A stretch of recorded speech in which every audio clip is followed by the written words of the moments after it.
Okay, people often ask me what I use when I trail ride or go to the mountains on my riding horse, so I just wanted to run through what it is I've got on this guy. This is little Sven.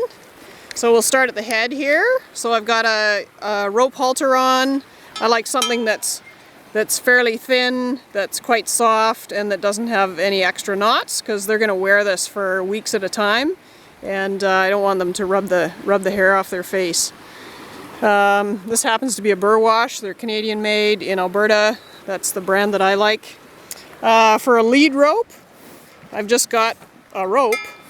It's I think this is 5/8. It doesn't pick up water. It's about 8 to 10 feet long. It doesn't have any clips on it, so it's pretty easy just to undo that knot. That's the same knot as you use to do up your halter. That one there. What else have I got on here? I've got a bell on them. This is a bell that turns off and on. It's really simple. Right now it's on. And to turn it off, this is a simple English style stirrup leather that I've cut a slot in here. So it just buckles around his neck. He's got so much hair you can't tell.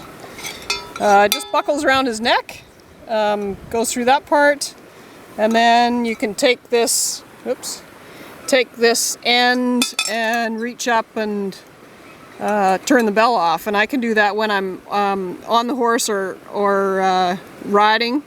And the reason I've got it on right here is we're kind of in bear country, right around a creek, and you never know what you're gonna find. Hey, bear? Okay, what have I got next? So then I've got a breast collar.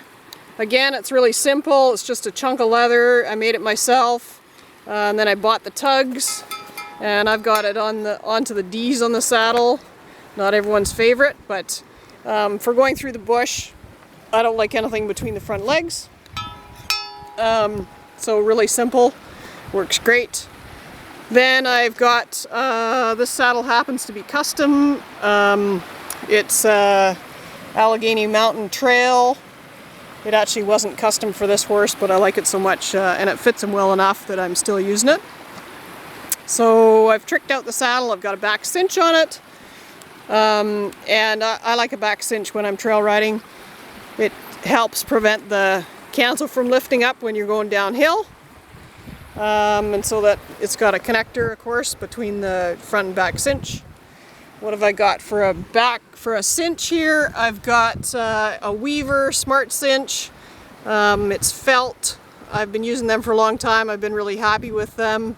I don't like cinches that don't have anything behind the buckle. I don't know if you've ever worn a belt and had it ride up, you know, around your belly with just the buckle pressing on you.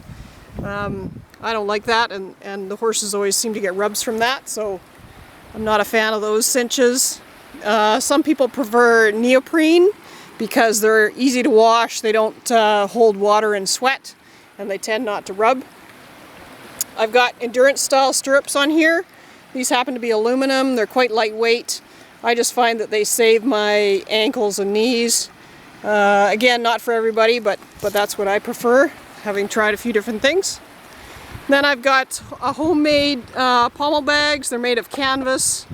Homemade saddle bags, so they're really light, and they're fairly waterproof, about as waterproof as leather.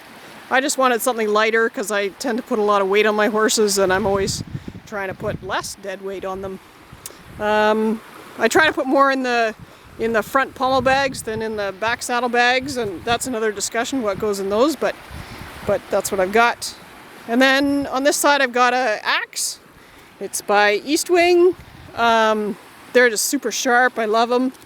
I actually don't use my axe nearly as much as my saw, so I should probably swap sides and get the axe on the other side, get the saw on this side. And then behind the saddle I've got my rolled up jacket. I like to have lots of ties to tie stuff on. I use the ties in the front to tie up the reins. These are actually English reins. If I'm going in the mountains, I use Western style split reins. This is just what I have on the bridle at the moment. And then we'll go around the other side. of his big bottom.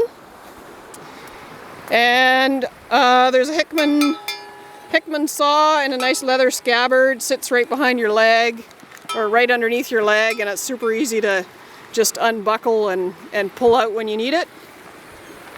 So everything else is the same on this side. And again, I'm using that saw way more than I'm using the axe, so I should swap them around. And that's about all. I've got shoes on them. I shoe for the summer, and then the rest of the year, spring, winter, and fall, I go barefoot with boots if I need them. That's all I got.